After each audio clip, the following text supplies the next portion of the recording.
coming next, a place where industry is the lifeblood of its community, and its pulse is gritted with sand and steel, fire and smoke.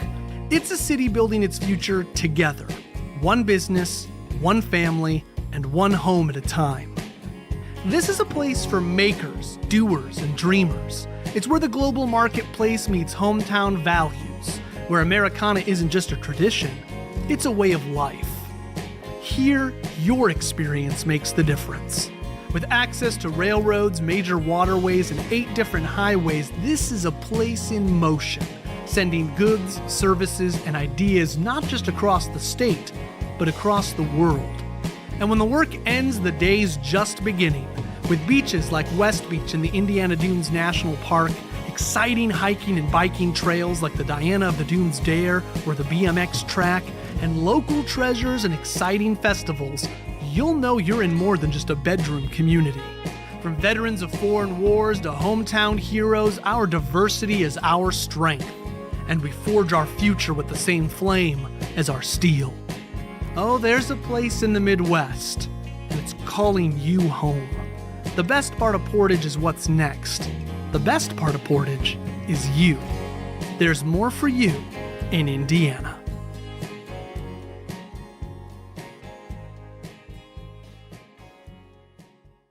There's a place in the Midwest, 50 miles southeast of Chicago, nestled near the coast of Lake Michigan. It's a place driven by what's coming next, a place where industry is the lifeblood of its community, and its pulse is gritted with sand and steel, fire and smoke.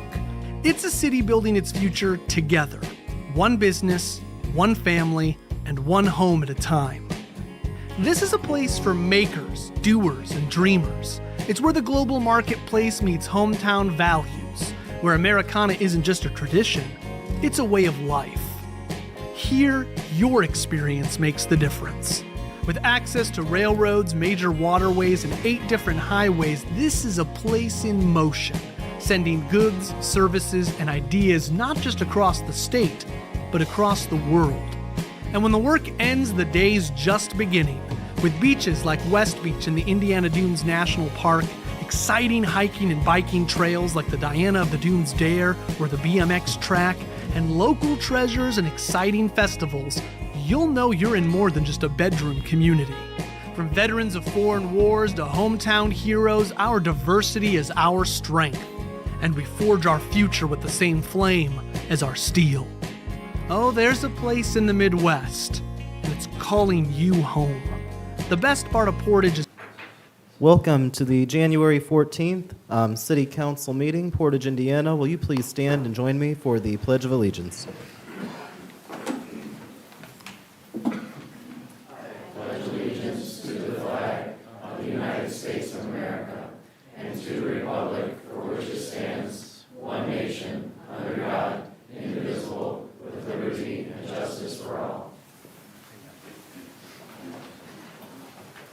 Councilman Parnell, would you mind leading us in the prayer? Shall we pray together? Our Heavenly Father, we thank you for this evening. We thank you for the opportunity we have to gather here to take care of the business of the city. Father, we thank you for your blessings upon each of our lives. We pray your continued blessing upon the residents of Portage, our council, our mayor, our firefighters, and our police officers. Also this evening, Father, our hearts are concerned for those who live in California. As your word teaches, Father, that you are the master of the sea and the maker of the wind. I ask you, Father, to cease that wind and give those firefighters and those first responders there the ability, Lord, to extinguish all of those fires. We pray for those who have lost their homes and their lives, that God, you will bless them, be close to them, and comfort them, Father, that only you can do. We pray this in the name of Jesus our Lord. Amen. Thank you so much. Liz, can we do the roll call? Absolutely. Mayor Austin Bonta. Here. Councilmember Ferdinand Alvarez. Here. Councilmember Melissa Weinbach. Here. Councilmember Gina Geishurst. Here. Councilmember Bob Purnell. Here. Councilmember Victoria Vasquez. Here. Councilmember Penny Ambler. Here. Councilmember Colin Zilli. Here. Did everyone have the opportunity to take a look at the minutes for the December 3rd and December 29th meetings. Is there a motion on either, or any questions or corrections on them? Real quick, Liz, do you have it in front of you? Yes. Can we just make sure that when we are saying, when there's no votes, that it indicates who voted no? Because I noticed it just says nay, but it doesn't say like who, so there's no way to know who voted which way. Sure. Okay. Because when it's 7-0, that's easy, but, We will make that correction for the next minutes. thank you. Thank you. Any other questions, comments, or motions? Motion to approve. Second. So we have a motion and a second to approve both sets of minutes. Correct. All in favor, please signify by saying aye. Aye. I believe that was unanimous, though. All right, we have communications, correspondence, and announcements from the mayor. I do have some things I want to say, but in the interest of time, all the people here, and quite frankly, not everybody wants to hear everything I got to say, I'd like to push that part towards later in the meeting, and instead I'm going to jump to the swearing in, first of our new police officer, John Patston. Chief, did you want to come in? And you always blend in with the firefighters so well when we got a big gathering here, Chief.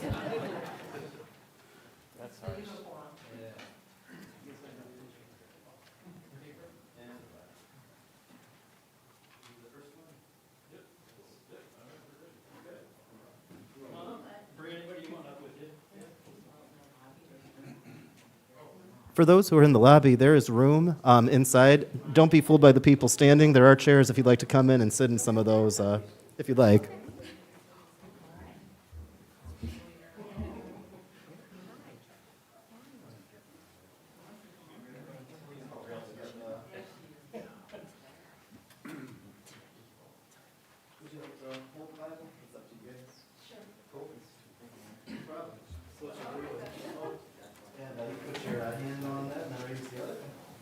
And then you'll repeat after me, and I'll say state your name, and then when I say swear or affirm, you can pick between either word. And just so everyone heard that, you can pick between swear or affirm, maybe that way, like, everybody will, the same, All right.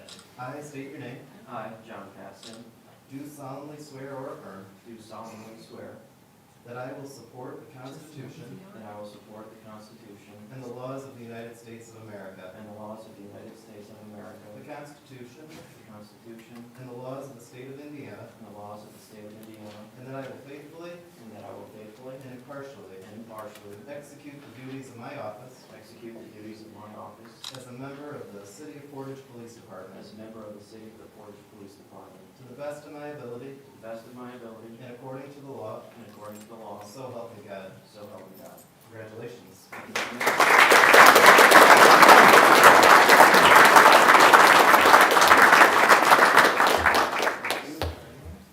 You can actually sign both of these where your name is, and then I'll sign mine. Yes, sir.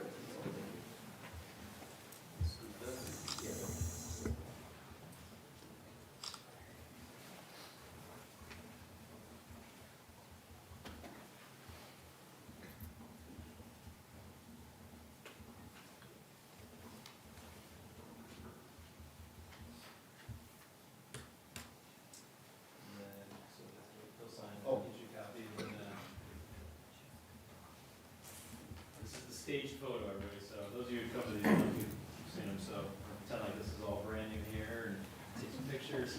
We have so many of them. I call this the really long awkward handshake. Anyone want to come up and take a picture? You guys want to come up too? Sure.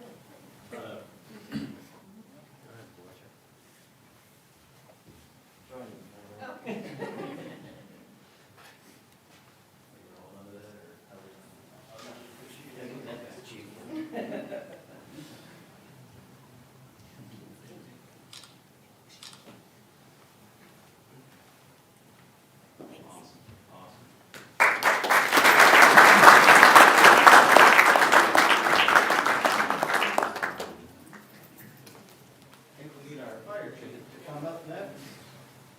You may do these? Yeah, go ahead. And Not on your life. Evan Cole will be up first. I apologize if I mispronounced the name. Could you say it for me so I'll never forget? Keel, sir. Keel. I will absolutely remember.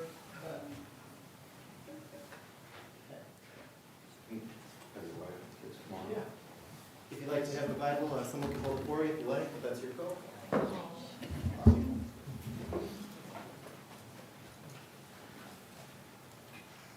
Go.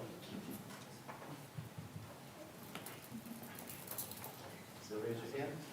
I state your name. I, Evan Keel, Do solemnly swear or affirm do solemnly swear that I will support the Constitution that I will support the Constitution and the laws of the United States of America, and the laws of the United States of America, the Constitution the Constitution and the laws of the state of and Indiana, the laws of the state of Indiana, and that I will faithfully and that I will faithfully and impartially and impartially execute the duties execute the duties of my office as the City of Portage Fire Department of my office as the City of Portage Fire Department to the best of my ability to the best of my ability and according to the law, and according to the law, so help me God. so help me God. Congratulations.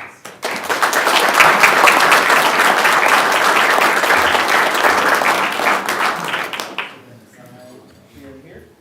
Here, I'll take it for you. Awesome job.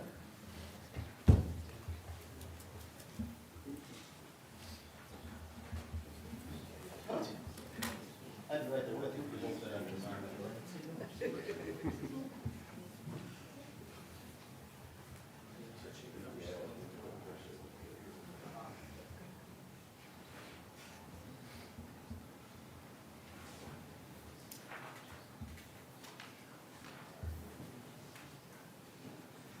Make sure that there's a ticket that's in with the police officers.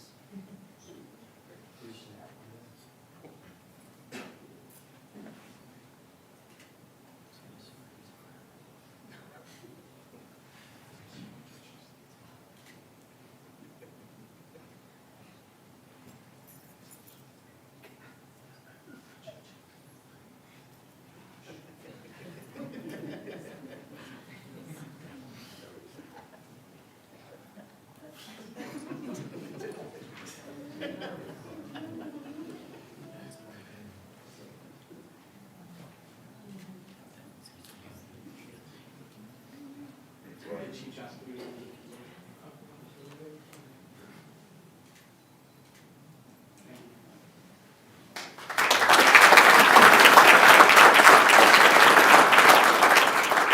There's Katie Mowry. Did I say it right? Yes. Oh, good.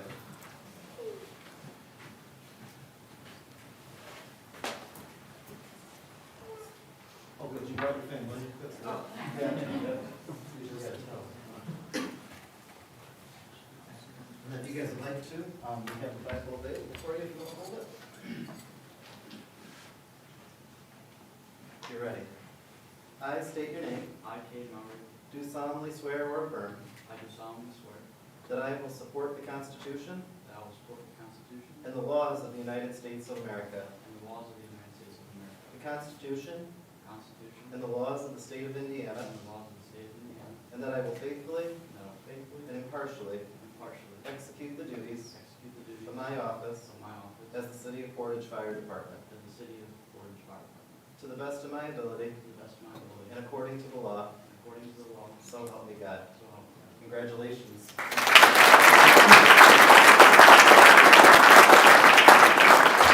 I'm so sorry. One day we'll have something like that. That's like a thing at the airport that you do before. They're like, hold you out of your way without. What's that? Yeah, I'll sign after you. And we'll get you a copy.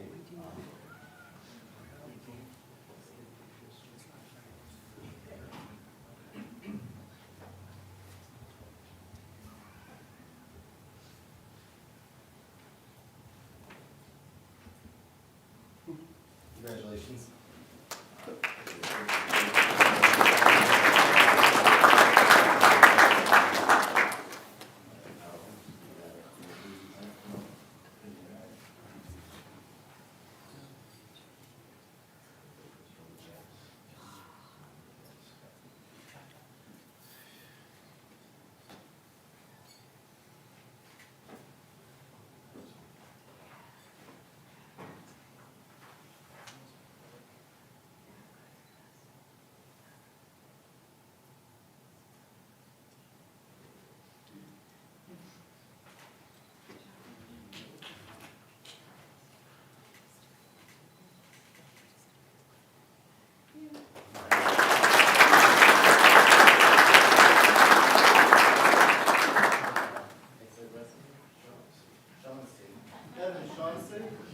So glad I didn't try to pronounce it.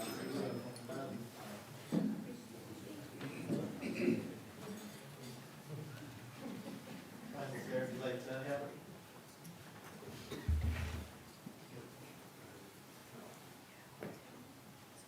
All right.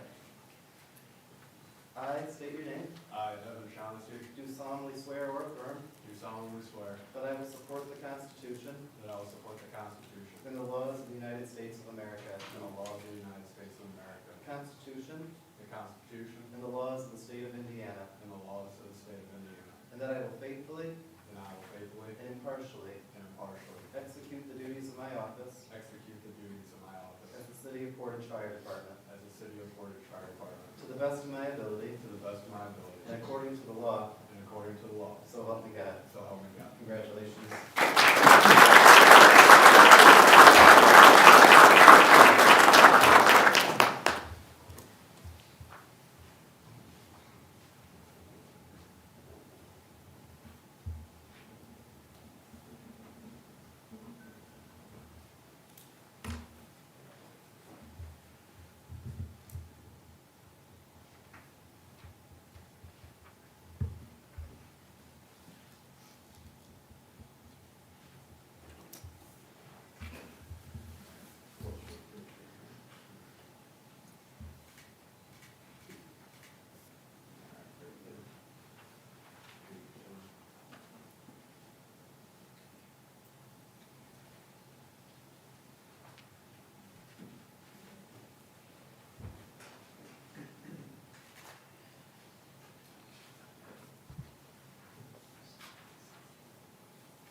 This should be part of the future, like how long does it take you from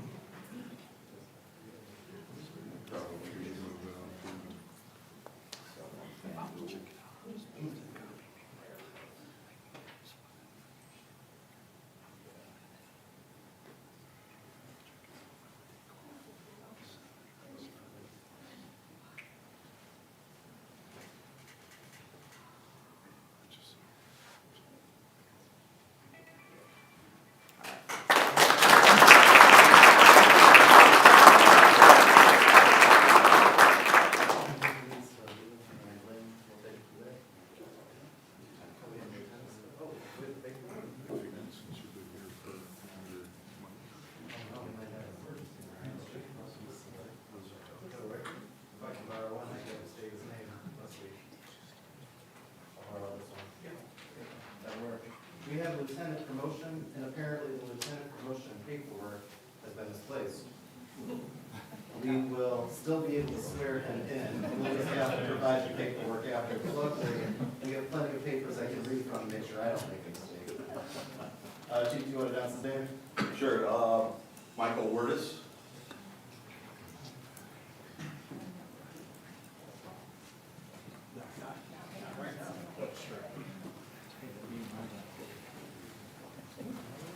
We will solve the paper issues. If you guys would like the flag over here for you.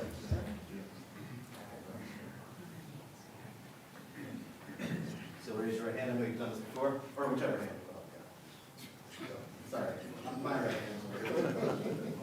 I state your name, I, Michael Wurtis, do solemnly swear or affirm do solemnly swear that I will support the Constitution that I will support the Constitution and the laws of the United States of America, and the laws of the United States of America, the Constitution the Constitution and the laws of the state of Indiana, and the laws of the state of Indiana, and that I will faithfully and that I will faithfully and impartially and impartially execute the duties of my office execute the duties of my office as a lieutenant of the City of Portage Fire Department, as a lieutenant of the City of Portage Fire Department, to the best of my ability to the best of my ability and according to the law, and according to the law. so help me God. So help me God. Thank you so much.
We'll get some pictures, we'll get them sent to you. Thank you.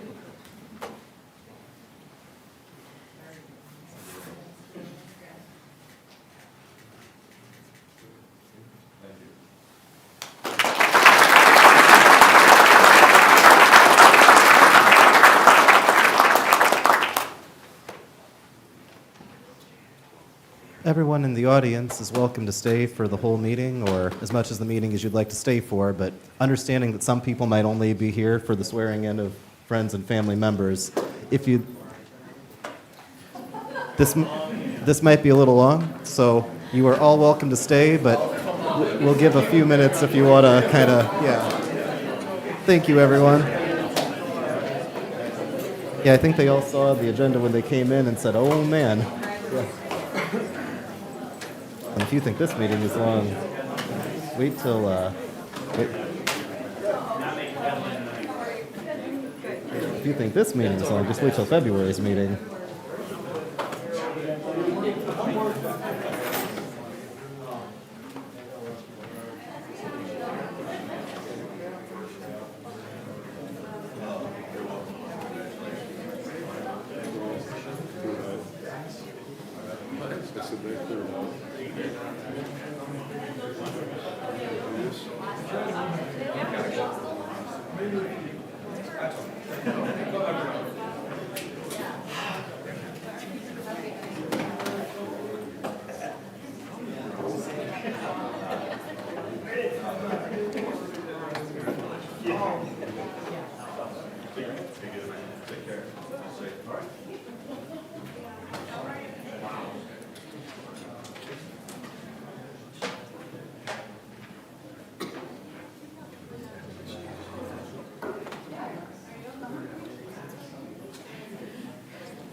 Well, I just want to take a minute to thank everyone who stayed. You made me feel a whole lot better. I don't know why they shut the door. That's a little concerning, but that's okay. Oh, it's a little loud. Okay, gotcha. All right, well then we'll move on to the clerk treasurer's report, or at least I'll extend that to you, Liz. So the clerk treasurer's office is currently working diligently to get the end of the year wrapped up. I just want to let everybody know that our 1782 was approved as submitted, which is our budget, by the DLGF without any cuts. I believe everybody's got a copy of the budget. I don't know if any of you that do not, let me know, and I will make sure you get a copy of the 2025 budget. There were many errors made when entering the 2024 budget, which would have occurred at the end of 2023, and those have been corrected, so the 2024 budget is corrected. So the DLGF approved appropriations that were entered into the counties, that we entered into the accounting system already, and we are now confident to provide the department heads with the budget expenditures showing whether it was below the budget amount, which I want to congratulate anybody who was below the budget amount, any departments that were, which I don't think there was any. And if there was some items overspent, then we need to look at making some changes for the spending for 2025. I just want to reiterate that we need to really stay within our 2025 budget because we do have a very, very tight budget for 2025. Hopefully, by the end of January, we will be able to effectively roll out our 2025 appropriation report so that you can see where you stand on spending ability. There are also new processes in place to ensure that the budget that you passed is being accurately allocated as specified and will be monitored to ensure compliance. We are implementing new protocols on the handling of claims, especially with projects, to ensure that you know where the contract stands, if you have an outstanding contract, For example, if you have a contract such as a paving contract, it will be given a specific number and a contract amount will be determined at the time of the contract. Therefore, you will see how much each project is progressing. We are working very hard to ease the concerns of the community in regards to the new payment system, which has caused a magnitude of complaints and confusion.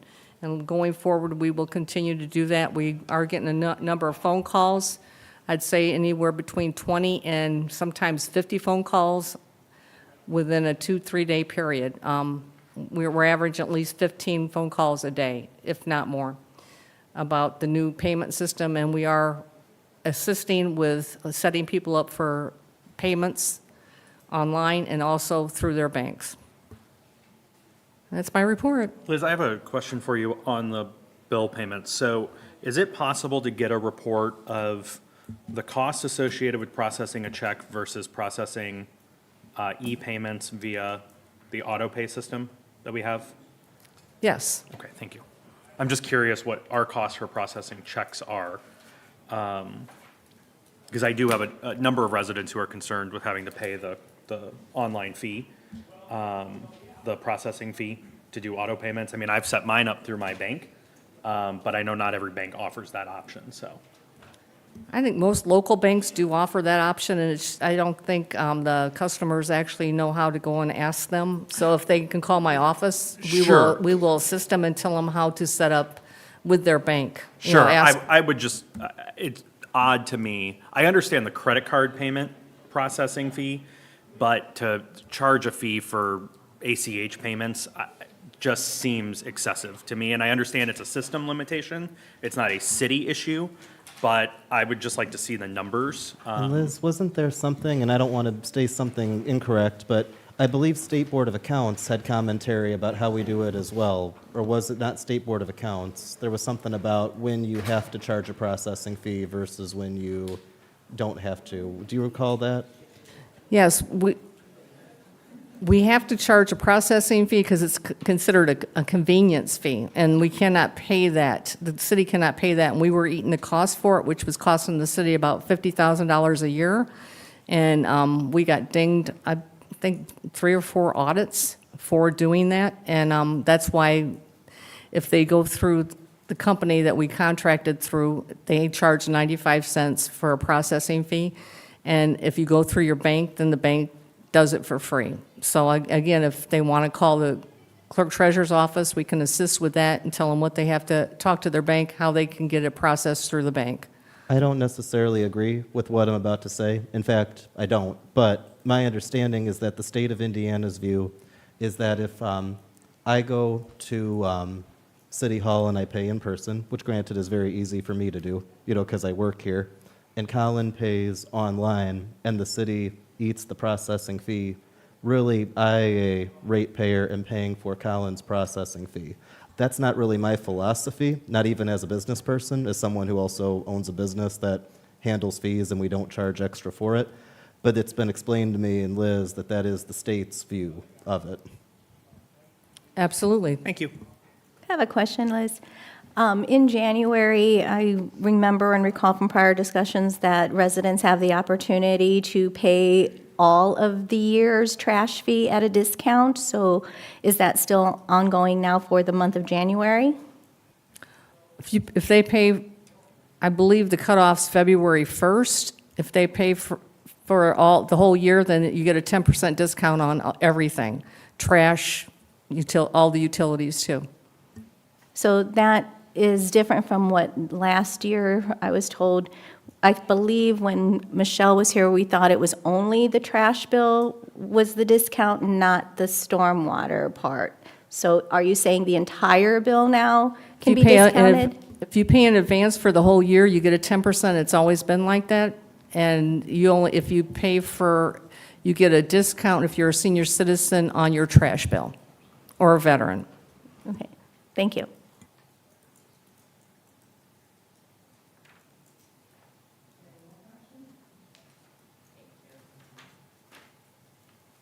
You're welcome. All right.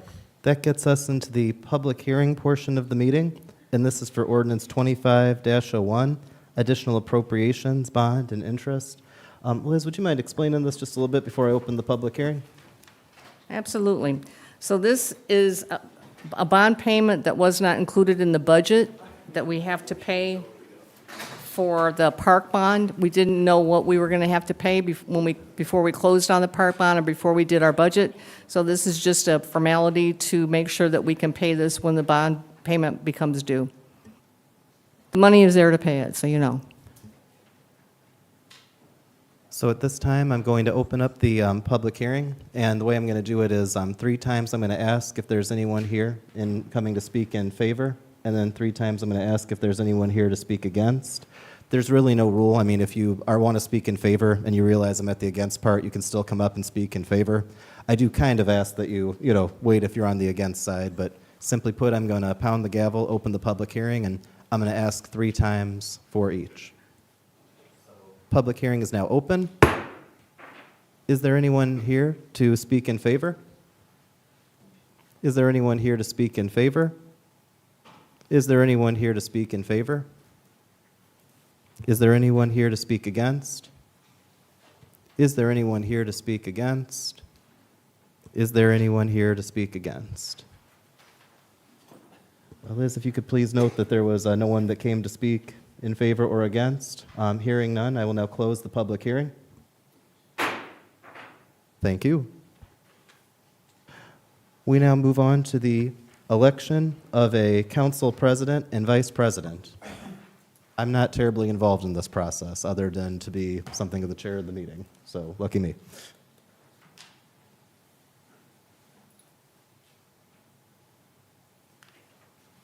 I would like to nominate Victoria Gresham as City Council President. Second?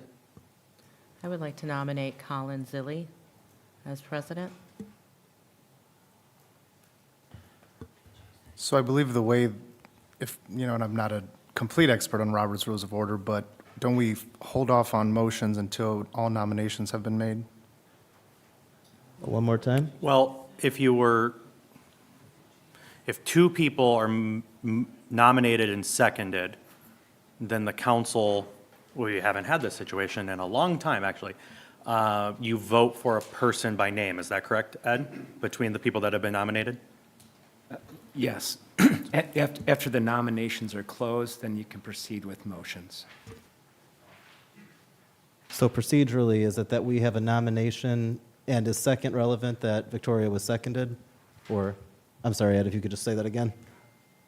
So you opened the matter for nominations, and you had 2 individuals nominated.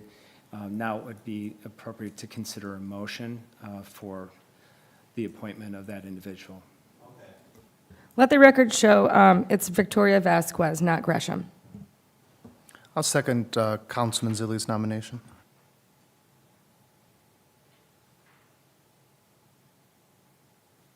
All right. So now, Ed, is it a roll call where each person states a name, or do we do them at one at a time? You can ask if there's any other nominations. Yes. Are there and any then- other and then close it. nominations? Does anybody want to make me the president as well as the mayor? Are there any other nominations? Are there any other nominations? Ed, I don't believe there are any nominations. And I don't mean that sarcastically. I'm like, for the record, telling you I don't believe there's any other nominations. Now, is it a roll call vote where they state names, or do we pick one first and then have another one go?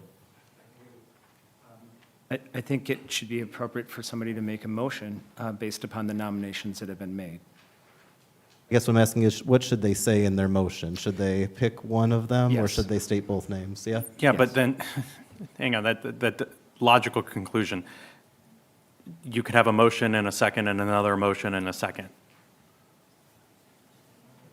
So you have Well- to vote well, we had on the that. first one. We actually had that. So first there was a motion for... No, I understand that, but I'm confused, Ed, on what you're saying here. And the reason I'm confused is we haven't had this situation before. We've never had 2 people nominated. So, Ed, if I'm understanding, and let me just state the question maybe, and if you agree. So just for example, Victoria was nominated like first, like someone motioned for her, and then that was seconded. Do we now have them vote and they say yes or no? Or is it that, okay, that would be the first step, yes? That's a process that I recommend following. And if the motion is seconded, then. I'm not sure I agree with that. You're voting for a person.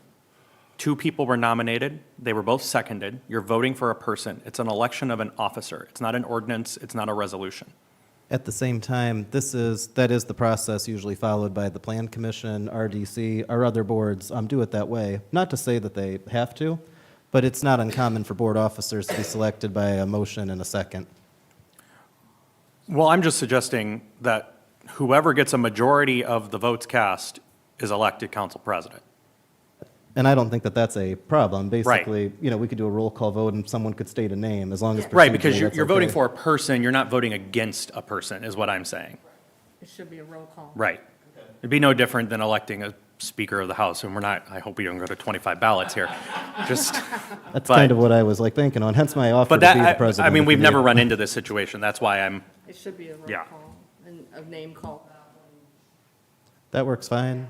So all said and done, but if that's the case, then, well, and simply put, or if it turns out that that's not how we do it, I think it's really clear that people at this table have opinions about who they want to vote for. So worst comes to worst, next month, and actually not that far from now, we could correct it, and assuming you all feel the same about your votes, we could vote again. I'm not worried about that.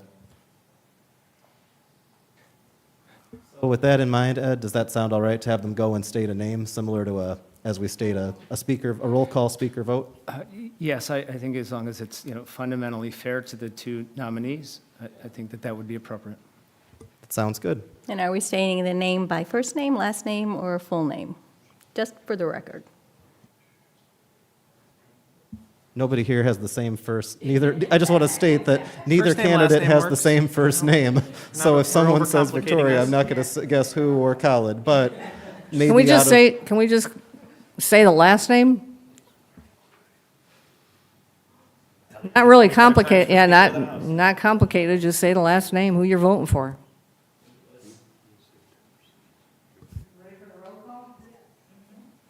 Go for it, Liz. Councilmember Alvarez. Councilman Zilli, Member Weinbach. Councilwoman Vasquez. Councilmember Gina Hurst. Councilman Zilli, Councilmember Parnell. Councilman Vasquez. Councilmember Vasquez. Councilman Vasquez. Councilmember Ambler.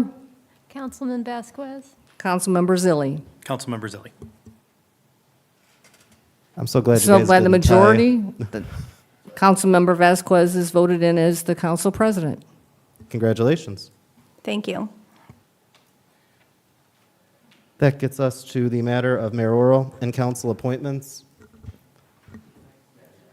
Oh, I'm so sorry. I forgot we had one of those. We now offer, based on the same rules agreed upon in the previous session, I will entertain motions or nominations for a vice president. I make a nomination for Councilwoman Weidenbach as Vice President. I will make a motion for Councilman Alvarez for Vice President. I will second the nomination of Councilman Alvarez. I heard a second for Councilman Alvarez, and I apologize, it might be my ears. Did Melissa get seconded by someone? Not- I second Melissa Weinbach, please. We'll never find out if you could second yourself because someone else seconded you for you. Yeah, it was more fun as a mystery, but that's okay. All right, are there any other nominations for vice president of the council? And no one wants to make the mayor also the vice president. No worries, I'm busy enough. All right, I'll ask one more time. Are there any other nominations? Hearing none, I'll go ahead and, Liz, can we proceed with a roll call vote? Absolutely. Councilmember Alvarez. Councilmember Alvarez. Councilmember Weinbach. Councilwoman Weidenbach. Councilmember Geist-Hurst. Councilman Alvarez. Councilmember Parnell. Councilwoman Melissa Weinbach. Councilmember Vasquez. Councilwoman Weidenbach. Councilmember Ambler. Councilwoman Weidenbach. Councilmember Zilli. Councilman Alvarez. So Councilmember Weidenbach is Vice President of the Council. Congratulations. And again, thank you all for not tying, because boy, would that have been awkward for me if I had to break a tie. Who knows if procedurally that's allowed? No. All right, so to congratulate Councilwoman Weidenbach, and actually, when it comes to some of these ordinances, she's volunteered to read all of the salary ordinances for us. But before we do that... That's what you get. But before we do that, we have our mayoral appointments and our council appointments. So I will go first with my mayoral appointments, and I will run through. And Liz, I'll email everything directly to you because, as you can see, this is probably not the most official, Thank you very much. I appreciate that.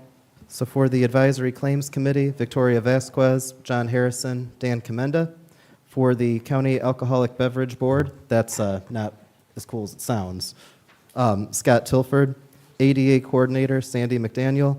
License and Registration, Dave Alanez, Sean Bloomquist, and Ramon Mendoza. Board of Works, Austin Bonta, Frank Farkas, Jamie Lewis, Jennifer Noel, and Andy Miletta. BZA, Denise Little, Darren Jones, Tim Beal. Economic Development Commission, Tom Cherry. Building and Hearing Authority, Steve Scott. Park Board, Debbie Lee, Steve Rosenbaum. And although her term is not up, I just want to say it in case she's watching and gets nervous. Deb Ekdahl's term is not up. She asked me last month if I would keep her on the Park Board. I said absolutely. I didn't get a chance to tell Deb that her term is not up. So don't worry, Deb, but I'm just putting it here on the record so she's not at home concerned. Park Impact Fee Review Board, Denise Little, Debbie Lee. Plan Commission, Brent Wright, Victor Mendoza. Portage EDC, Tom Cherry, Ralph Munt. County Tourism, Barb Lesko, Karen Webster. Redevelopment Commission, Austin Bonta, Greg Lack, and Judy Joswiak. Sanitary Board, Austin Bonta, Mel Gore, Adam McAlpine. Storm Water Board, Austin Bonta, Mel Gore, Bill Kressel. Traffic Commission, Dave DeGard. Wow, I read through fast. That is everyone I had down. There are some other boards and commissions, but not all of them have terms that expired in the last year. I chose to just read through the people that are new. Or I'm sorry, being renewed. Some repeats in there.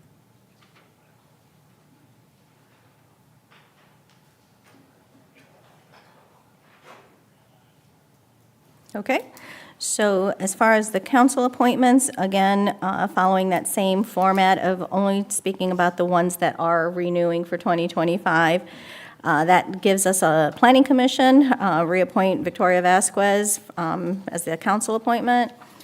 The Porter County Solid Waste Citizens Advisory Committee, that appointment is Mr. Clifton Randall Leggett. The Redevelopment Commission is Penny Ambler and Ralph Munt. Sanitary Board, Adam McAlpine. McAlpine. Oh, and I apologize. I think I read his. Oh, go ahead. Yeah. Sorry. And Mel Gore. Traffic Commission, Bob Parnell. And that's all for the council for that expires. Ed, do they have to vote for the boards? We haven't in the past. Oh, then I suppose it is a motion then. I wasn't under the impression that we did last year. As a, And not to claim like you did it for the other one, but I think past mayors have also, I'm confident in my picks. I'm happy to talk to you guys, but. Oh, I apologize. I'm sorry.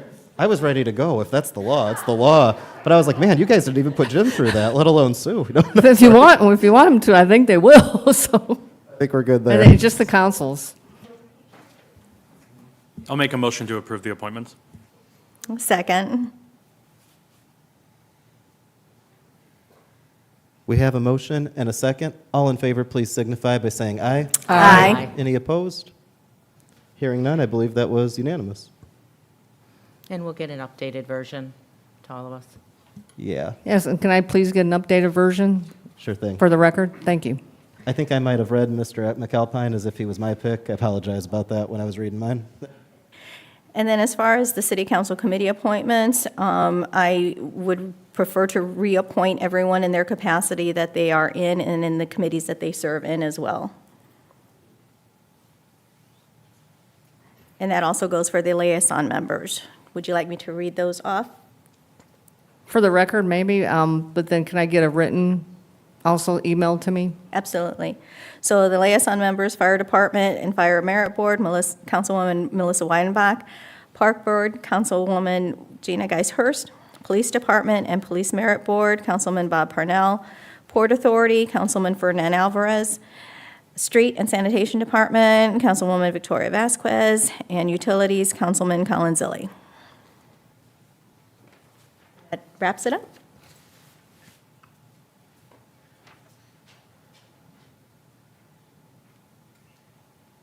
Yeah, that doesn't need a, okay. All right. Liz, does that get us to ordinance 2501? That's what I have on my agenda. So as we did the public hearing, we didn't have any public input for it. All said and done, if you guys have any questions, it's probably appropriate to make a motion, and then we can go from there.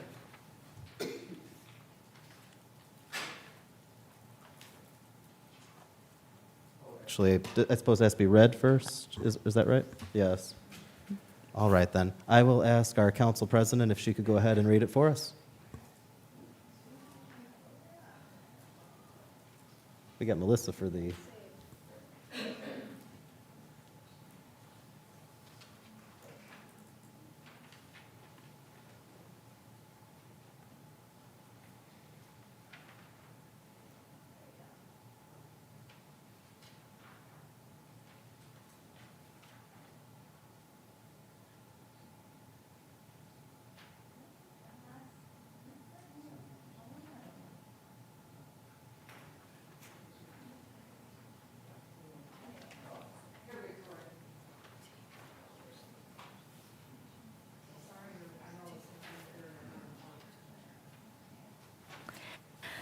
Additional Appropriation Ordinance 25-01. Whereas it has been determined that it is now necessary to appropriate more money than was originally appropriated in the annual budget, now therefore, Section 1, be it ordained, resolved by the Common Council of the City of Portage, Porter County, that for the expenses of the taxing unit, the following additional sums of money are hereby appropriated out of the funds named and for the purposes specified, subject to laws governing the same. 3312 Bond and Interest Redemption DLGF Fund 0180 Debt Service. Debt service, $560,000. Other services and charges, $1,000 for a total additional appropriation of $561,000. Let the record show that the appropriation ordinance has been read in its entirety. Motion to suspend. We have a motion to suspend. Do we have a second? Second. We have a motion to suspend and a second. Any discussion? Hearing none, all in favor, please signify by saying aye. Aye. And I believe that that was unanimous. Motion to adopt. We have a motion to adopt. Is there a second? Second. We have a motion to adopt and a second. All in favor, please signify by saying aye. Aye. I believe that passed. Thank you very much. All right. So the rest, although it looks like an extremely long list, and it certainly can be, but these are first readings on changes to the salary ordinance. I anticipate that between now and our February meeting, a good deal of discussion will be had with council members and relevant department heads and relevant department officials. Something I want to commend Liz on for doing is breaking down each proposed change and where it fits with each department. Liz, this is excellent. Excellent stuff. This is the stuff that other mayors brag that their clerk treasurer does for them, and I'm bragging about you a lot, and I appreciate that. Well, thank you very much. And again, I appreciate Councilwoman and Vice President Weidenbach for volunteering to read through. So what I'll do is I'll state the ordinance number, and let's see how smooth we can do this. So if you could start off with ordinance 25-01. I'm sorry, 02. I'm already messing up. 02. 01 is what just passed unanimously.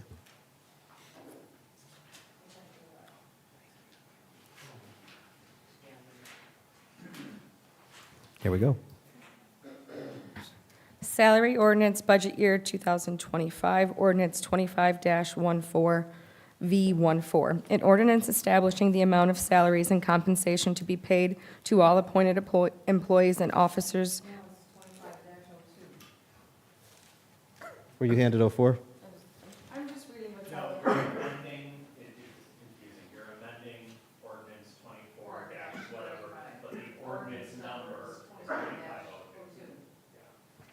You got this, don't worry. Do I start over, or? Got this. Just go ahead and start where you are. From where, yeah. For the record, it's 25-02, amending 24-35. Okay, 35's not even on here, but okay. Officers of the City of Portage, Porter of the City of, Officers of the City of Portage, Porter of the City of Portage, Porter County, Indiana, for the year 2025, be it and hereby is ordained by the Common Council of the City of Portage, Indiana, as follows. Salary schedule as presented by Austin Bonta, Mayor, to the Common Council of Portage, Porter County, Indiana. Section 1, that from the first pay date in January of 2025 through the last pay date in December of 2025, the pay schedule for the employees and officers to the City of Portage, Porter County, Indiana, be fixed as follows. Let the record show it's been read in its entirety. Very nice. Can we also just, so it's in there, each one, like what the change is? Sure thing. Liz, you want me to do that for each person as we go through? Sure, if you would like to. Okay, It's- so first page is he's saying that if I can just know which each one is for, so someone follow along knows which employee is impacted. So that is the Human Resources Director. That is 02. That's what I got here. Also, and just like what the change is. Sure. Yeah. It is going from 87,125 to 95,000. All right. Gets us to ordinance 25-03.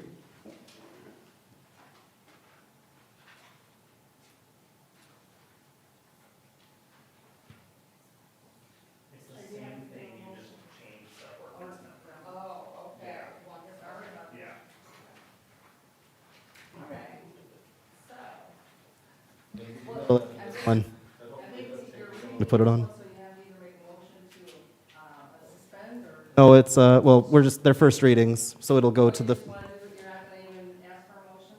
I'm not asking for a motion for anything for a suspension. I'm just asking for us to. do it First as reading? first Okay. readings.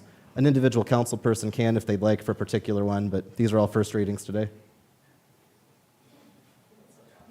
Okay, well, then we can maybe we could do a switch off. So Colin, if you're ready, when you're ready, you can go ahead to ordinance 25-03. Ordinance 25-03 and ordinance amending ordinance 24-35. That has the complete wrong number. I see why you're confused now. An ordinance establishing the amount of salaries and compensation to be paid to all appointed employees and officers of the City of Portage, Porter County, Indiana for the year 2025, be it and hereby is ordained by the Common Council of the City of Portage, Indiana as follows. Let the record reflect this has been read in its entirety. This is the Chief of Staff adjusting from $53,852.48 to $60,000. Thank you, Colin. That gets us to ordinance 25-04. Melissa, are you back to it?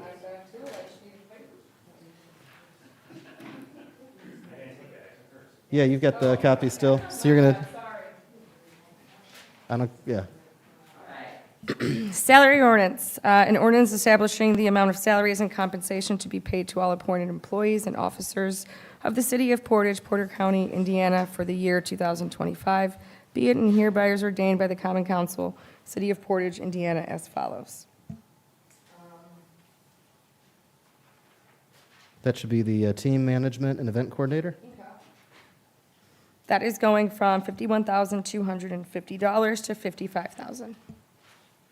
Thank you, Melissa. And then we're back to Colin for Ordinance 25-05, an ordinance establishing the amount of salaries and compensations to be paid to all appointed employees and officers, City of Portage, Porter County, Indiana, for the year 2025, be it and hereby is ordained by the Common Council of the City of Portage, Indiana, as follows. Let the record reflect this has been read in its entirety. This is the Deputy Clerk Treasurer Payroll Clerk, going from $60,987.50 to $63,000, 100% reimbursed by utilities. Thank you, Colin. That gets us to Melissa with 06. Ordinance number 25-06, an ordinance establishing the amount of salaries and compensation to be paid to all appointed employees and officers in the city of Portage, Porter County, Indiana for the year 2025. This is for the clerk treasurer's accounts receivable, going from $46,125 to $51,689.73. Thank you very much, Melissa. Colin, that takes us to 07. Ordinance number 25-07, an ordinance establishing the amount of salaries and compensation to be paid to all appointed employees and officers of the city of Portage, Porter County, Indiana for the year 2025, be it and hereby is ordained by the Common Council of the city of Portage, Indiana as follows. Let the record reflect this has been read in its entirety. That's what salaries now.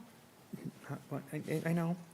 Okay, sorry. This is the deputy clerk treasurer accounts payable from, oh boy, 51,689.73, increasing to 56,689.73, with 5,000 being reimbursed by the RDC.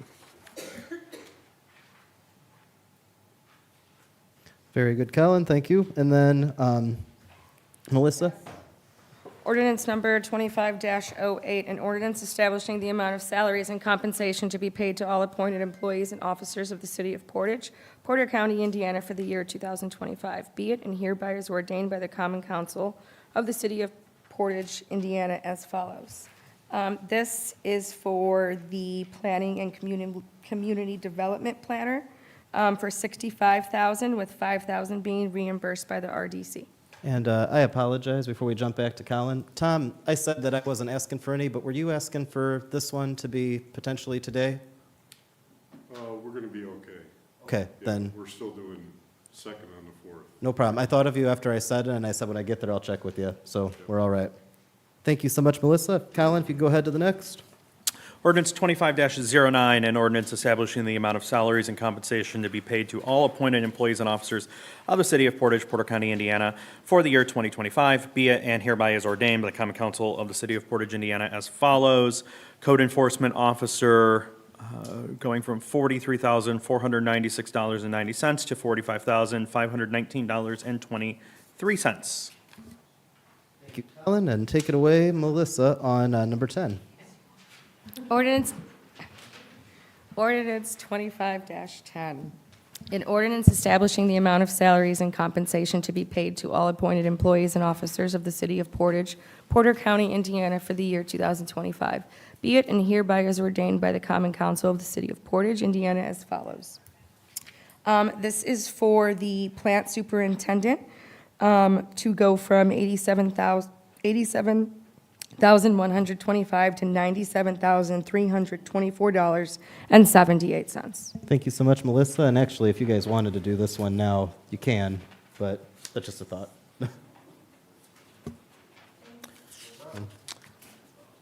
And Ordinance 25-11, an ordinance establishing the amount of salaries and compensation to be paid to all appointed employees and officers of the city of Portage, Porter County, Indiana for the year 2025, be it and hereby is ordained by the Common Council of the city of Portage, Indiana as follows. This is the plant administrative assistant and the field division administrative assistant, going both from $46,664.15 to $51,664.15. thank you so much, Colin. Melissa, if you're ready.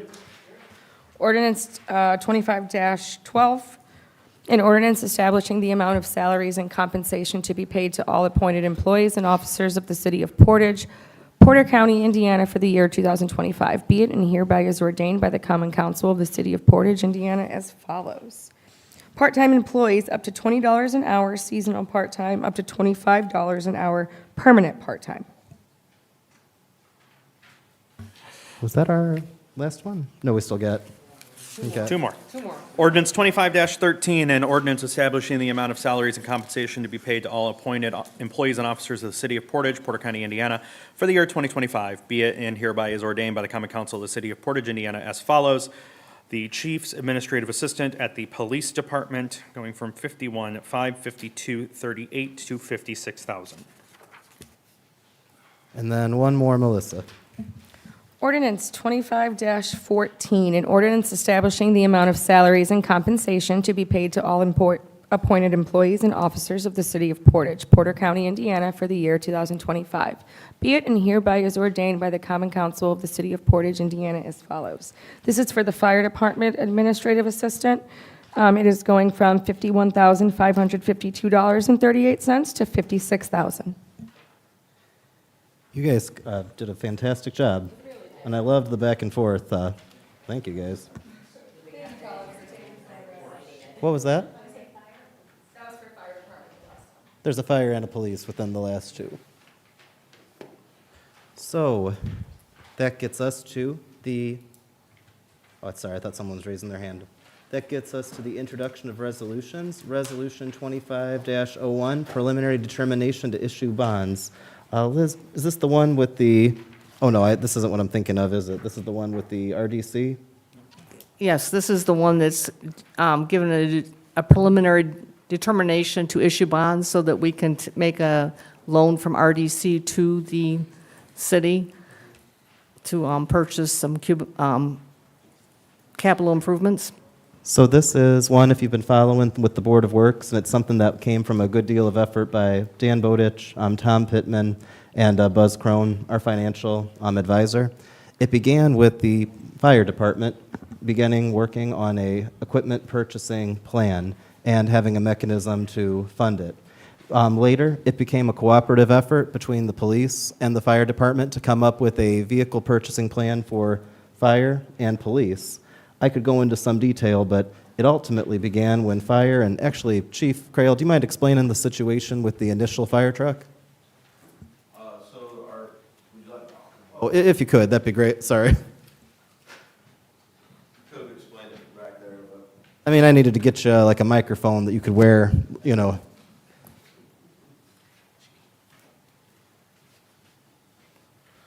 So the initial issue came up, our tower truck, which is 27 years old, the parts for it are obsolete. We own one of two still in existence. And so if something goes down with that tower truck, we're in a big mess. We initiated back at the beginning of 2024 a procurement plan to try and secure a new tower truck, but then rotating apparatus, especially with lead times on the apparatus going anywhere from, depending on the manufacturer, anywhere from 18 to 24 months all the way out to 4+ years.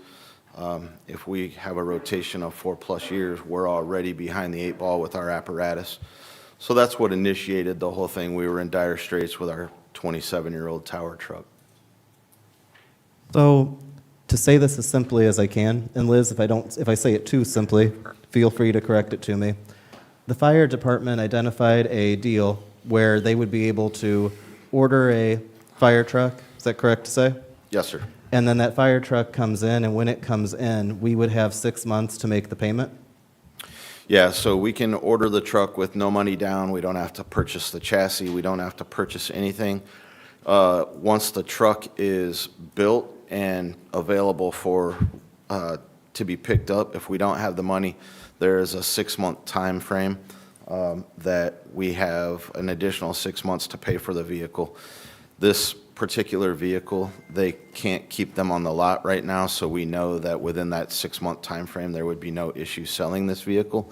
We're looking at part of the reason that this is such a hot vehicle, because it is the last year for this generation of motor. They're now moving to the 2027 standard for the EPA motors that, one, aren't even available yet, and two, it'll be a first-generation motor, and nobody knows what the little quirks that'll be with the new generation EPA standards. So this truck will not be able to stay on the lot if we were not able to secure the funds, or if we were not able to secure the funds. If we were not able to secure the funds within that 6-month window, they're able to sell it to another department? Yes. And more or less, we could guess that there'll be a department somewhere able to buy it. But that doesn't really help us because we want to be able to get the truck and get the truck on time. So, as noted, working with Mr. Pittman, Mr. Bowditch, Mr. Crone, and then we got the police chief involved because despite the way that they mess with each other at these meetings, they actually work together great. We were able to put together a financial plan. It involves, bonds and set up on how we, pay that off. but it'll allow us to have the money to be able to purchase the fire truck when it comes in. That said, we need to have some money available for us to be able to do that. And so what we identified was this plan where the RDC could loan the money, not because that's the money that would be used, but it allows us to essentially start the cycle. Is that fair to say, Chris? Yeah, it's like a promissory note until the cycle initiates.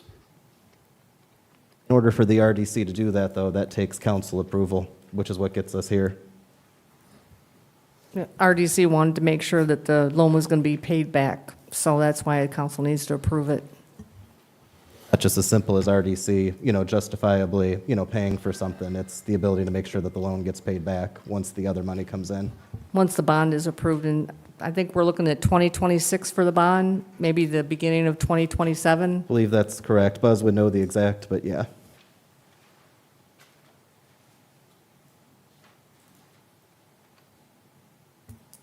Should we read it first? Oh, yes, all that explanation, Yeah, because I I have just some felt like it was questions, pretty but yeah. important, yeah. So if we could go ahead and, let's see, Colin, would you be willing to read it? Sure. I think it was your turn based on the you and Melissa switch, so. Resolution number 25-01, Common Council of the City of Portage, Indiana, a resolution making a preliminary determination to issue bonds, whereas pursuant to IC 36-4-6 as amended, the Common Council of the City of Portage, Indiana has considered issuing general obligation bonds in an aggregate principal amount not to exceed $4 million to finance the cost of purchasing police and fire equipment for the city. And whereas the Common Council preliminarily finds that it is in the best interests of the city and the citizens to issue general obligation bonds for the purposes of financing all or a portion of the costs of the project together with costs related thereto. Now therefore be it resolved by the Common Council of the City of Portage, Indiana, that Section 1, the Common Council hereby makes a preliminary determination to issue general obligation bonds pursuant to IC 36-4-6 as amended in an original aggregate principal amount not to exceed $4 million for the purposes of financing all or a portion of the cost of the project. The bonds shall have a final maturity date not later than 20 years after the date of issuance with a maximum interest rate not exceeding 7% per annum. The bonds shall be payable from ad valorem property taxes to be levied on all taxable property in the city. Section 2, the proper officers and representatives of the city are hereby directed as required by law to cause to be posted and published notice of the foregoing preliminary determination of the city to issue bonds.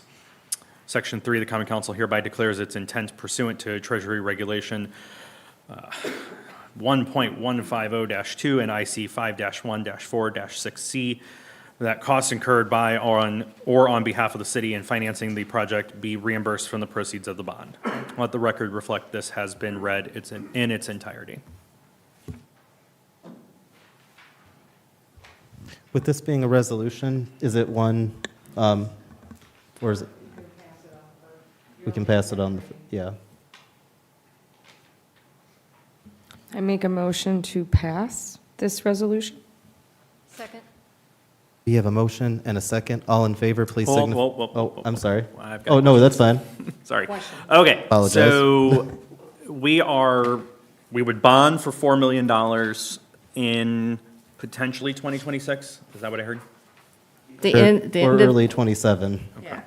And we have a 2023 GO bond that's going to be refinanced in this bond, so. Got it. Okay. So my question is, at the end of this, let's assume we do end up going forward with the bond, and the bill comes due for the fire truck, and police, I think that's police vehicles, right?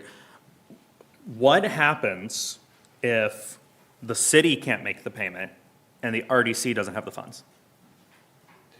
Do you mean to say if the RDC doesn't have the funds together when it comes for the whole bond, the fire truck, or which piece?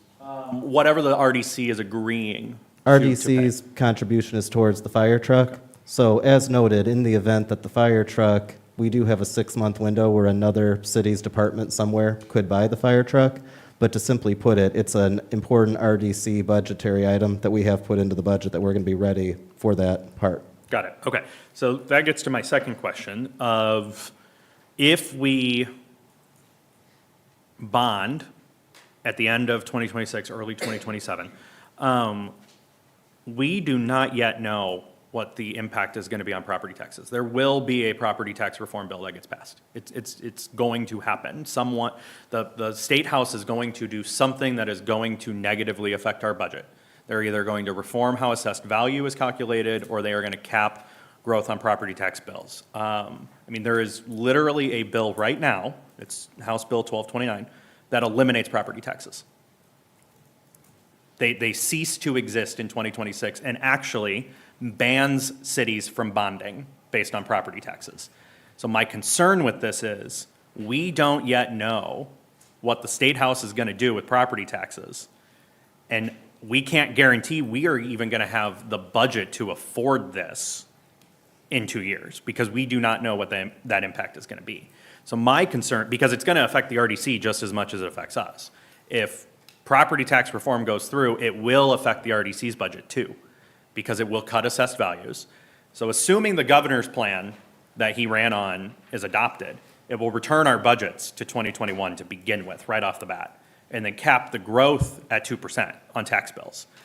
So that's going to affect both the RDC and the city. And we may be at a point to where the RDC can't even afford this. So to start, concerns about future issues with the state were discussed by Mr. Pittman and with Mr. Bowditch and with Mr. Crone. And of course, we never, and I'm going to put this in two ways, because of course there's an extreme way that I could say it, but I know that you know that I don't mean it this way. Within reasonableness, we can never always trust that in the future, state level legislators are going to be reasonable. But we are also aware that there are things that are proposed by people that end up falling on the wayside in a legislature. To put it really simply, I am not at this time afraid of the idea of property taxes being eliminated. Oh, and I'm just stating. No, I mean, I don't think that's realistically going to happen. And I'm not terribly. We would cease to exist as an entity. Oh, sure. And something is going to happen. There's definitely people who believe something's going to happen. There's also people, and I got to be careful what I say because I'm not trying to out anybody right now, but there's also people who believe that a lot is going to be talked about and then not much is actually going to happen. Now, I'm not so confident that that's the case that I can just go ahead and say, guys, we've got nothing to worry about when it comes to state reform. But what I can also say is that I'm confident enough that we're going to be able to have funding in the future that we have to plan ahead for our departments. And I know you know that, and I know everyone here knows that. If I could ask the fire chief, and I'm sorry, Chris, if I could have you come back. We do not have the ability to make a decision. There are certain decisions we can wait on, right? Are we going to build a $35 million bridge and road to connect, 249 to 12? Wonderful idea, but where's the money going to come from, That's the sort of thing that we shouldn't make big decisions about if we're talking about bonding for property taxes and this kind of concern. Whether or not we're going to do things like spend massive amounts of money to redesign our downtown. Those are big projects down the road that we'd love to do, but I would say those are first on the chopping block if we find out that there's a drastic change in the property tax situation. The things that we have to plan for reasonably are our fire operations and our police operations. And Chief, if you could explain the situation with the current truck that we're talking about replacing and what will happen if we don't replace it. So, and I know you know some, but I just want to make sure our chief puts it on our record, if you could, Chief. Before, Chief, you jump in, I just want to be clear here, though. I'm not saying it's not a worthy expense. What I'm saying is, I believe DLGF told us, 300,000 is left at the end of this year for additional appropriations. We haven't settled contracts yet, which weren't fully budgeted for. We don't know what that impact is going to be. We took out $7.5 million in tax anticipation warrants for this year. That is going to be higher next year because we have not created that surplus. So any change in property taxes is going to be bad. It could be catastrophic, but it's going to be bad. There is no good option. So, and that's Any where- change is going to be bad for us because it's going to cut our budget, and our budget is already so tight. So any additional bonding is we're going to have to cut something else in order to make that up. And right now, I believe our personnel budget is over 72% of our expenses. It was in the high 60s a couple years ago. I believe it's closer to 70% now, if not over 70%. It's right around 70%. But I just want to clarify one thing. This is a preliminary determination to issue bonds, so it's preliminary. So This is It's not the just- decision. Right, I was and so gonna- if something happens with the taxes that we don't get, we're not getting what we anticipate Right. we're going to get, then we do not have to follow through with this. We have the ability to not follow through. Right. And the benefit, I don't mean to say a benefit to not following through, but if we are not able to follow through, is that we can count on a department somewhere, not necessarily in Indiana, but maybe a state that in such a situation isn't in the problem that we're describing potentially in the future, would be able to acquire the fire truck, which gets us off a hook in the worst comes to worst. Well, the reason I compare about big projects to smaller is because there are certain things that are pie in the sky, we do it if we can afford it.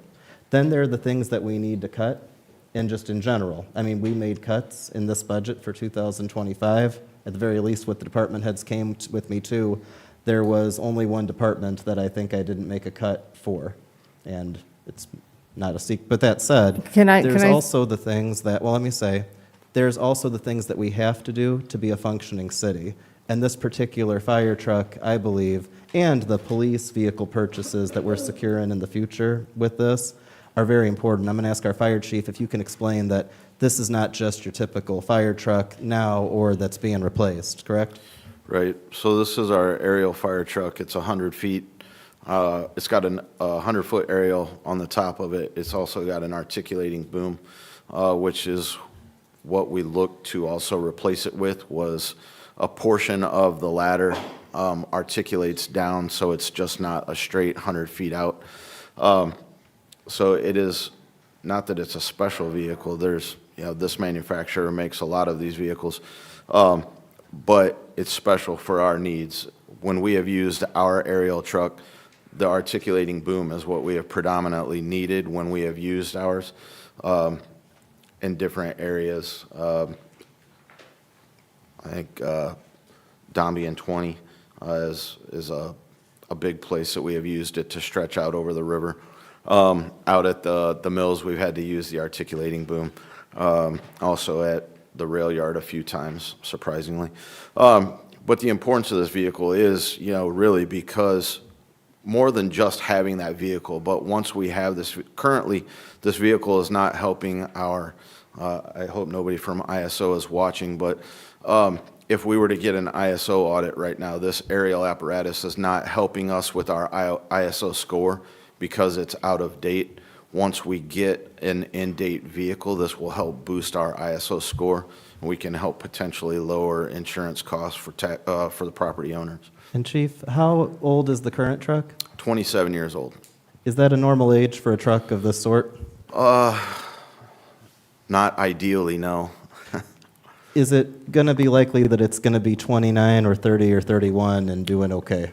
If we don't secure the bond, then yes, it won't make it to, it'll end up being a large paperweight.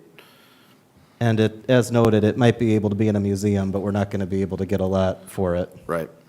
I say this because I completely understand concerns about the future, but noting that we're not making a decision that automatically happens here, we're creating the authorization to proceed.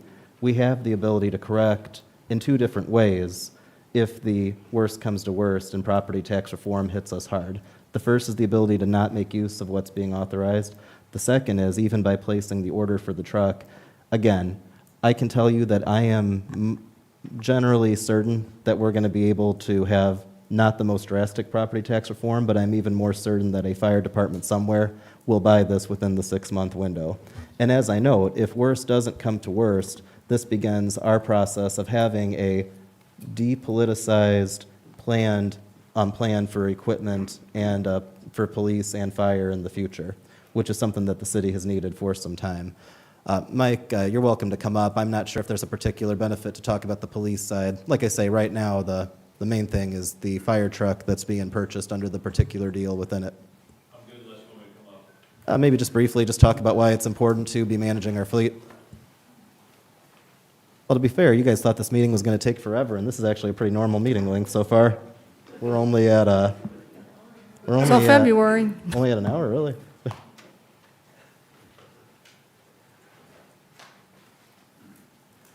Yeah, so this is the first time in a long time that I know we've talked about having a plan year after year for cars. For those of you that have been on the council prior, I think I was generally up here about this time of year begging for cars and trying to figure out a plan. And we did get there each year, but to have something in place ahead of time is definitely more beneficial to us. I know they said it takes a long time to get a fire truck from the time you buy it or, start building it or whatever. You would think police cars would be faster, but it's still 4 or 5 month turnaround most of the time to get them in, get them upfitted, and to have this continual process in play is huge for us. Kind of like the fire department, every day that a police car is out there, it racks up more miles. We find with ours, generally between 85 and 100,000 miles, they become pretty serious money pits. I spent a lot of time down at Randy's place getting worked on. And, we've talked before about how many calls we're running 100 calls a day. That's more miles on the cars. So if we get behind, then you end up where you've got a problem where you're backed up. You've got a bunch of cars that have turned into money pits. They're out of service. Those kind of things happen. So, if we've got the ability to have kind of a plan for the next couple of years, I'm ecstatic because that's the first time that we've ever really been talking about being in that kind of a position. So take some of the stress out of it for us. It's a really big deal for us because in the past, and by the past I mean going back years and years, in the city of Portage and probably other cities, and when I say take the politics out of it, I don't mean Republican and Democrat. I don't mean any particular even faction. It's when you don't have a set-up plan to be able to properly replace equipment on time on the police and fire side, it ends up being when there's money here or when there's money here, everyone's chasing it, trying to get the Board of Works or try to get RDC. This really is the beginning of a framework for us to be able to do consistent purchases over really up to 2060, is the plan that was outlined by Bowditch. Now, it's possible that other changes could happen between now and 2060. I know that, of course, we're talking about concerns with the legislature right now, but I can't predict what's going to happen in the 2030s, 40s, or 50s either. But again, the reason that we're comfortable putting together a plan that runs that long is because it's important to do and to make corrections to it as we go. So, again, not to give too much of a speech, but I share your concern, Colin, about property tax reform and what it could mean. I also plan to advocate for making sure that whatever they do doesn't negatively impact our city or other cities in Indiana. That said, I think that there are certain things that we either put on hold or understandably put on hold. I think that we have to operationally proceed with plans for police and fire. And I know you understand that too. I just want to make sure that I explain the difference between things that we know we should probably cut, things that we probably don't need to, but really a whole lot should be on the table potentially depending on what's done. I just don't think that we can move so quick on this kind of equipment or move so fast against it.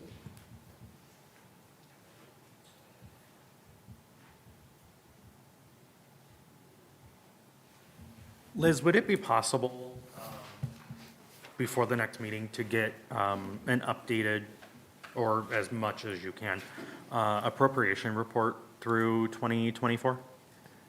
I can give it to you by Friday. Okay. And can that include RDC? Because I don't know if this. Yeah, RDC, I believe we just finished RDC today. Great, thank So,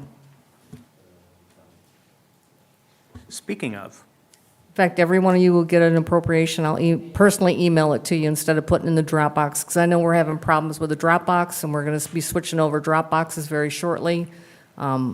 I'm working with IT currently. We're working on a lot of things with IT, so I want to make sure you guys can all have, get in and access the Dropboxes. speaking of RDC, when do we expect we'll have the RDC annual report and then the 2025 RDC budget? Because I believe that has to come to the council. I don't believe the RDC budget does. I might be wrong. Well, it's part of the report. We don't get to vote on it, but RDC's next meeting is next Thursday, and so I can check in with, this Thursday, and I can make sure that everything that we've got is sent to you via Mr. Bowditch. thank you. I think Bowditch did tell me that he was going to have the budget ready by February, the February meeting, so. I'll get that confirmed with him and Yes. make sure he's got it prepared. Yeah.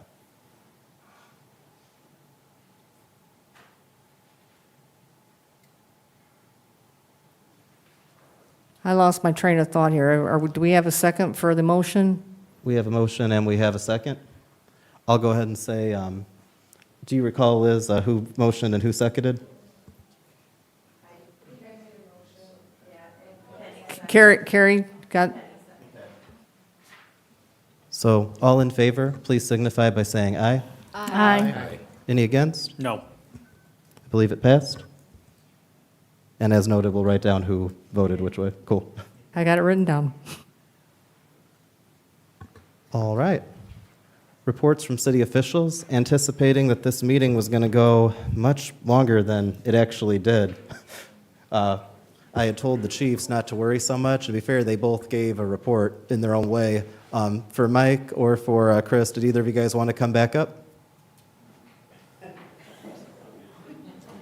All right. You know, if one came up, the other was gonna, you know? Any reports from the standing committees, ordinance perhaps, or any?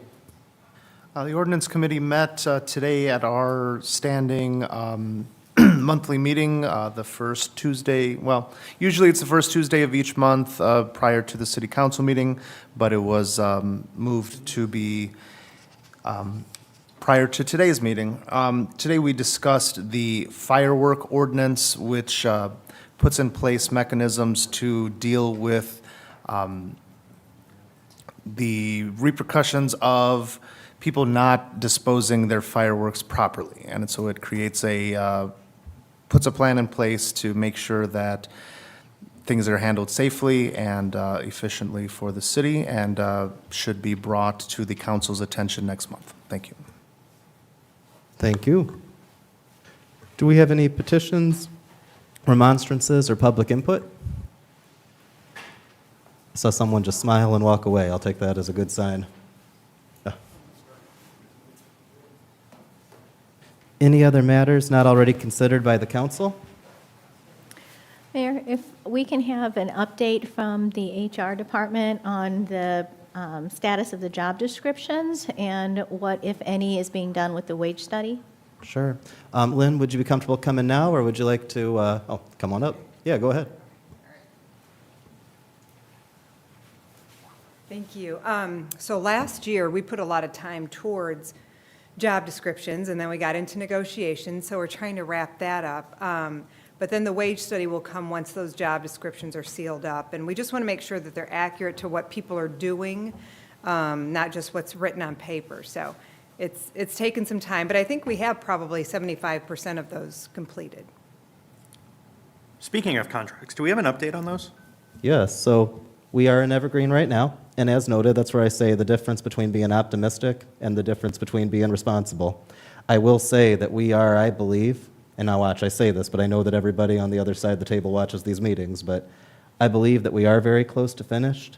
Speaking generally, we have made tremendous progress over the last year, and this will be our first meeting of 2025 tomorrow, but we have made what I think is really tremendous progress on language to the contract. There's been a great deal of positive blending. We are in a spot now where we're talking about economics. Some have talked about it already. Tomorrow, I think, is going to be significant on the economics discussion. And my hope is that and again, you always say this, you want to be careful. My hope is that within the next month or two, again, I'm being optimistic but responsible, I think that as long as the economics part goes smoothly, I think that we're really on track with the rest of the language updates.